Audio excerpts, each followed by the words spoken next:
अस्सलामुअलैकुम। आज भी रात हम फार्म पर थे तो काफ़ी दिनों से कुछ सवाल इकट्ठे हो गए हैं आप लोगों के, और सोचा ये कि आज क्वेश्चन आंसर सेशन करते हैं। जो सवालात आपकी तरफ से आ रहे हैं तो क्यों ना उनके जवाब दिए जाएं। तो उम्मीद है आपके बहुत सारे सवालात जो जमा हैं उनमें से दूसरे सुनने वालों को भी बहुत सारी इन्फॉर्मेशन मिलेगी। मैं अभी जो हमारा रेजिडेंशियल ब्लॉक है उसकी छत पर आया था, तो मैंने सोचा यहाँ से बैठ के बनाते हैं। पीछे चारा काट रहे हैं जो स्टाफ है वो। इस वक्त सुबह सुबह चारे का टाइम है।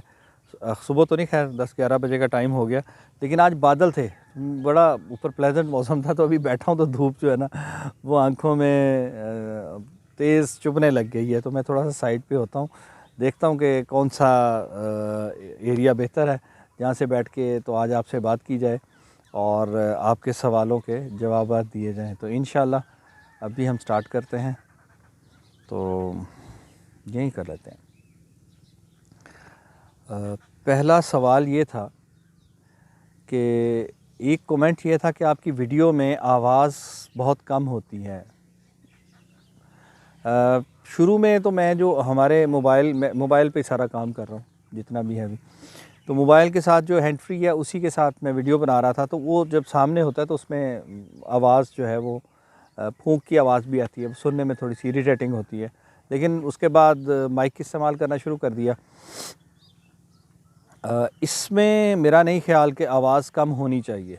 अभी मैं पर्सनली जब देखता हूँ तो ये सवाल सुनने के बाद एक तजर्बा हुआ कि एक वीडियो घर पे हम देख रहे थे, उसके ऊपर लैपटॉप पर उसमें आवाज़ कम लग रही थी। तो मैंने उसी वीडियो को जब प्ले किया अपने मोबाइल पर तो उसकी आवाज़ ठीक थी।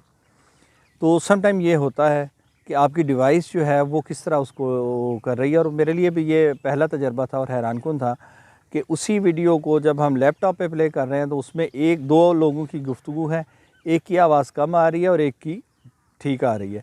जब उसको मैंने मोबाइल पे प्ले किया है तो दोनों की आवाज़ ठीक हो गई। ये कुछ प्रॉब्लम हो सकती है, सम टाइम हेडफोन की प्रॉब्लम हो सकती है, लेकिन ये एक इशू है और कोशिश करेंगे कि हम इसको जितनी जल्दी ओवरकम कर सकें। तो इंशाल्लाह इसको ओवरकम करेंगे। आपका बहुत शुक्रिया कि आपने तवज्जो दिलाई इस मौजू। एक क्वेश्चन ये था कि आलू की जो हमने आपको डिमॉन्स्ट्रेशन दी थी उसके ऊपर के इसकी तो जड़ें नहीं निकली तो ये कैसे उगेगा। ये बात हम बाज़ चीज़ों में तो हम देखते हैं कि हम जब घर में आलू रखे होते हैं हमारे किचन में तो उनको उसकी स्प्राउटिंग शुरू हो जाती है, वो फोट निकल आती है उसकी। बेसिकली वो फूटना जो होता है वो जड़ नहीं होती, ये उसका पौधा बन रहा है क्योंकि एनर्जी आलू के अंदर मौजूद है। उस एनर्जी को इस्तेमाल करते हुए इसको अगर आप बड़ा रहने देंगे तो इसके ऊपर पत्ते निकल आएंगे। लेकिन यही पत्ते जहाँ से ऊपर पौधा बना है उसकी जो बॉटम होगा वहाँ से फिर जड़ें निकलेंगी। तो बेसिकली वो जड़ें नहीं होती जिनको हम जड़ें समझ रहे होते हैं, वो जड़ें नहीं है, वो पौधा है और वो दरख्त बनेगा, वहाँ से पौधा बनेगा, वहाँ से पत्ते और उसकी शाखें बनेंगी। अगर तो वो स्प्राउटिंग हो चुकी है और वो कहीं रखा हुआ आपका जो बल्ब है, इसको हम बल्ब भी कंसिडर करेंगे, आलू जो है बेसिकली वो सीड भी, उसका सीड भी है, तो उससे आपका बनेगा पौधा। लेकिन जो कमर्शियल इसकी जितनी भी काश्त होती है वो ऐसे आलू नहीं लगाए जाते कि उनको पहले स्प्राउटिंग कराई जाए और वो जर्मिनेशन करवाई जाए और उसके बाद सीड लगाया जाए। बाज़ औक़ात हम ऐसा करते हैं, मुंजी की जब फसल लगाते हैं तो उसको हम पहले जर्मिनेशन करवाते हैं, उसको पानी भिगो के रख के, चावल मुंजी जो होती है उसको जब वो उसमें से जड़ें निकल आती हैं, उसकी पहले जड़ें निकलती हैं, जड़ें निकलना शुरू हो जाती हैं तो देन उसको एक ख़ास जगह बना के वहाँ पर उसको छटा कर दिया जाता है। वहाँ पर उसकी सीडलिंग तैयार होती है। जब सीडलिंग तैयार हो जाती है तो उसके बाद फिर उसको हम हाथ से फसल लगाते हैं खेतों में। गंदम को एज़ इट इज़ छटा दे दिया जाता है। लेकिन जहाँ पर हमें पानी की कमी महसूस होती हो कि इस वक्त वत्तर कम है और पानी कम है और यहाँ पर ये पौधा जो है जर्मिनेशन इसकी स्टार्ट नहीं होगी, देन हम उसको 24 घंटे के लिए भिगो लेते हैं। भिगोने के बाद फिर हम उसका छटा करते हैं ताकि हमारा जो वो डाउट है ना वो कवर हो जाए और उसके पौधे की उगने में प्रॉब्लम ना हो, बीज ज़ाया ना जाए। तो ये चीज़ें तो हैं रेयर केसेस में, कभी कभार के लिए। अदरवाइज़ हल्दी है, अदरक है, हल्दी है, हल्दी को हम करवा लेते हैं, उसका मैं इंशाल्लाह हल्दी पे जब वीडियो बनाता हूँ तो उसको इंशाल्लाह बताते हैं आपको। लेकिन अदरक है, उसके अलावा आपका लहसुन है, ये सारी चीज़ें, प्याज, कोई भी चीज़ है जिसका भी सीड है उसको हम डायरेक्ट लगा देते हैं। उसके बाद वो वहाँ पर मौजूद नमी जो ज़मीन में है उसके साथ वो जर्मिनेट करता है वहाँ से पौधा, और अच्छा खासा पौधा बन जाता है। आप अगर गौर से देखें तो एक मैंने आलू के ऊपर एक और वीडियो बनाई है, पर्माकल्चर के असूलों के ऊपर, आलू की काश्त।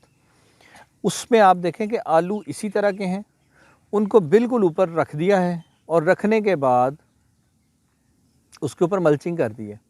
आज उनको 20-22 दिन हो गए। आज आपको उसकी भी डिटेल बताते हैं कि किस स्टेज पे वो पौधे पहुँचे हैं और कैसे उग रहे हैं। ज़मीन के ऊपर रखे हुए पौधे कैसे जर्मिनेट कर गए हैं और अच्छा खासा उसका पौधा बनना शुरू हो गया है। अच्छा, एक सवाल ये था कि एक गमले में क्या 2 आलू लगाए जा सकते हैं? बिल्कुल 2 भी लगाए जा सकते हैं, 10 भी लगाए जा सकते हैं। सारे जर्मिनेट कर जाएंगे, सारे ही उगेंगे। असल देखना ये है कि जब नीचे से पौधा बन रहा है तो उस पौधे को जड़ों के लिए स्पेस कितनी है। अगर हमने कोई और चीज़ लगाई है तो उसमें हमें उसकी जड़ों की स्पेस देखनी होती है कि जड़ों के लिए कितनी स्पेस उसके अंदर मौजूद है जिसमें वो जड़ें प्रॉपर फल फूल सकें और उसके बाद पौधा तनावर बन सके। लेकिन आलू ऐसी फसल है कि जिसको तो जो फ्रूट है उसका, जो फल है उसका और जो सब्ज़ी बननी है वो बनेगी उसके नीचे। तो उसके बनने के लिए स्पेस कितनी है? अगर बड़ा गमला है तो उसके हिसाब से हम उतने ज़्यादा लगा सकते हैं। लेकिन अगर 12-14 इंच का, इससे भी बड़ा 16-18 इंच का भी अगर गमला है तो उसमें मैं समझता हूँ कि एक लगाना चाहिए। वो जो मैंने घर में लगाया है उसमें देखें कितना बड़ा साइज़ है, लेकिन एक आलू लगाया है। ये भी सवाल किया कि मैं अपनी फ्रूट बास्केट में लगाती हूँ आलू और वो साइज़ छोटा होता है। अब होता क्या है, अगर हम यहाँ 2 आलू या 3 लगा देंगे तो वो जब 3 पौधे बनेंगे तो तीनों का कंपटीशन स्टार्ट हो जाएगा। जब कंपटीशन स्टार्ट होगा तो फिर ज़ाहिर है उसका आलू का साइज़, उसकी फ्रूटिंग जो है, उसका फल का साइज़ वो कम हो जाएगा, छोटा हो जाएगा। इसलिए उनको खुली स्पेस दें। 2 वजूहत हो सकती हैं जो इनका आलू का साइज़ नहीं बढ़ता। एक तो यही है कि कंपटीशन ज़्यादा है, स्पेस कम है, पौधा स्ट्रगल कर रहा है। दूसरी वजह ये हो सकती है कि जो मिट्टी है वो बड़ी जो है रिच नहीं है, वो अच्छी वाली मिट्टी नहीं है, उससे पौधे को खुराक प्रॉपर नहीं मिलती, जिसकी वजह से वो छोटे छोटे पौधे जो हैं वो रह जाते हैं और उनका जो फ्रूटिंग है वो भी छोटी रह जाती है। अब एक और बड़ी अहम बात, जब अभी हमने लगाए अक्टूबर में आलू काश्त किया, अक्टूबर के बाद नवंबर, दिसंबर, जनवरी में हम उसको हार्वेस्ट कर लेते हैं। जिन लोगों ने सीड तैयार करना होता है, जो कमर्शियली इस्तेमाल होता है, वो ये आलू इसमें से भी सीड रखते हैं, लेकिन इसमें से छोटा आलू लेकर बीज के लिए उसको फिर काश्त कर दिया जाता है फरवरी में। उससे फिर आगे सीड तैयार किया जाता है। उसकी काश्त में ये ख्याल रखा जाता है कि बीज करीब करीब लगाया जाता है ताकि उसका कंपटीशन हो। कंपटीशन के बाद ये होगा कि उसके आलू छोटे बनेंगे और जितने छोटे होंगे उन आलू उतना नंबर ऑफ़ पोटैटो ज़्यादा हो जाएंगे, साइज़ उनका छोटा होगा, आपको सीड ज़्यादा मिलेगा और वो छोटा सीड फिर काश्त किया जाता है अगली फसल के लिए। तो इसलिए अगर आप साइज़ छोटा रखना चाहते हैं तो फिर कंपटीशन, और अगर आप साइज़ बड़ा करना चाहते हैं तो उनको प्लेइंग फील्ड जो है वो खुली दे दें ताकि वो अच्छी तरह फ्लरिश कर सकें और उसके फ्रूट का साइज़ भी बेहतर हो सके। एक क्वेश्चन ये था कि क्यारी में आलू कैसे लगाया जाता है, उसकी वीडियो बनाएं। तो उसको बनाई जा सकती है वीडियो, लेकिन जो हमारा तरीक़ाकार है पर्माकल्चर का, जिसमें मैंने वीडियो शेयर की थी कि आलू की काश्त पर्माकल्चर के तरीके से, अगर आप उसको देख लें तो वो वही है तरीका जो हमने गमले में लगाया, वही तरीका है क्यारी में लगाने का। लेकिन उसमें सिर्फ ख्याल ये रखना पड़ेगा कि ऐसी जगह पे लगाएं जहाँ पर पौधे को इतनी जगह मिले कि वो वहाँ पर आलू तरीके से ज़्यादा साइज़ बना सकें, और अगर छोटे प्लांट इसके साथ होंगे तो वो इसके साथ ख़त्म हो जाएंगे और कंपटीशन ना जितना कम होगा उतनी अच्छी क्रॉप आप इससे ले सकते हैं। एक सवाल जो बहुत अहम है, जो बहुत मुझे अच्छा भी लगा, किसी ने ये सवाल किया था कि उन्होंने अभी रूफ़ का टॉप गार्डनिंग स्टार्ट की है और उसमें काफ़ी चीज़ें लगाई हैं, शिमला मिर्च और इस तरह की चीज़ें, बैंगन है। ये बहुत अहम चीज़ है। हमें हमारे गार्डनर जो हैं, जो शुरू में आते हैं, तो आप जब लगा लेते हैं चीज़ें तो फिर उसके बाद डिसअपॉइंटमेंट क्यों होती है? डिसअपॉइंटमेंट इसी वजह से होती है कि ये जो अब मौसम है, ये शिमला मिर्च, हरी मिर्च, बैंगन इनका नहीं है। अभी जो चीज़ें लगाई जा रही हैं, ये सर्दियों की जो सब्ज़ियाँ हैं वो लगेंगी, वो भी कुछ हम लेट हैं, अक्टूबर में लगा दें, नवंबर में लगा दें, हम जनवरी फरवरी तक उनको एंजॉय कर सकते हैं। लेकिन जो है बैंगन या मिर्चें, ये सारी ये गर्मियों की हैं। आपको पता चल जाता है कि कौन सी हमारी गर्मी की वेजिटेबल है। इस वक्त जो लोग लगा रहे हैं ना, मिर्चों की पनीरी लगा रहे हैं, बैंगन लगा रहे हैं, टमाटर लगा रहे हैं, बेसिकली वो टनल फार्मिंग के लिए लगा रहे हैं। अगर आप गमलों में लगा के और शदीद सर्दी से बचा सकते हैं, ये बात मैंने पहले भी कही थी कि जैसे कराची जैसा मौसम है, इस तरह का मौसम हो तो वहाँ पर शायद ये सर्वाइव कर जाएँ। लेकिन जब ठंडी हवा और यख बस्ता हवाएं चलती हैं या कोहरा पड़ता है तो ये पौधे डेड हो जाएंगे। उनको बचाने का तरीका ये है कि आप उनको कवर करके रखें, पॉलीथीन बैग से कवर कर लें, जैसे टनल बनाई होती हैं, लो टनल। तो वो शदीद सर्दी का मौसम अगर आप गुजार सकते हैं तो फिर क्या होगा, आपको अर्ली फ्रूटिंग मिल जाएगी। जो भी सब्ज़ी आपने लगाई है वो जो अर्ली मार्केट में आती है उसके साथ साथ आपकी भी तैयार हो जाएगी। ये बड़ा इंटेंसिव केयर का काम है, ये आपको करना पड़ेगा। अदरवाइज़ क्या होगा कि इस मौसम में ये ख़त्म हो जाएंगे और जो असल इनका फिर मौसम स्टार्ट होगा फरवरी मार्च में, आप डिसअपॉइंट होके तो उसको छोड़ देंगे और अपनी ये काम छोड़ देंगे और फिर आप वापस रिवर्स हो जाएंगे। तो इसलिए बेहतर ये है कि मौसम की मुनासबत से सब्ज़ियों को लगाएं। जो चीज़ भी आप उगा रहे हैं उसका मौसम पहले चेक करें, क्या मौसम है, फिर उसमें उगाएं। तो जिन लोगों ने लगा दिए हुए हैं उनको लिए ठीक है, उनको सिर्फ सर्दी से बचाएं। उन्होंने एक क्वेश्चन उसके अंदर ये था जिसकी वजह से मैं ज़्यादा कंसर्न अक्सर लोगों का देखता हूँ कि उसमें छोटे छोटे कीड़े नज़र आ रहे हैं। इसको क्या कहेंगे, जो होते हैं ना, एंट्स होती हैं, जो चींटियाँ होती हैं, उनमें चींटियों का तज़किरा है।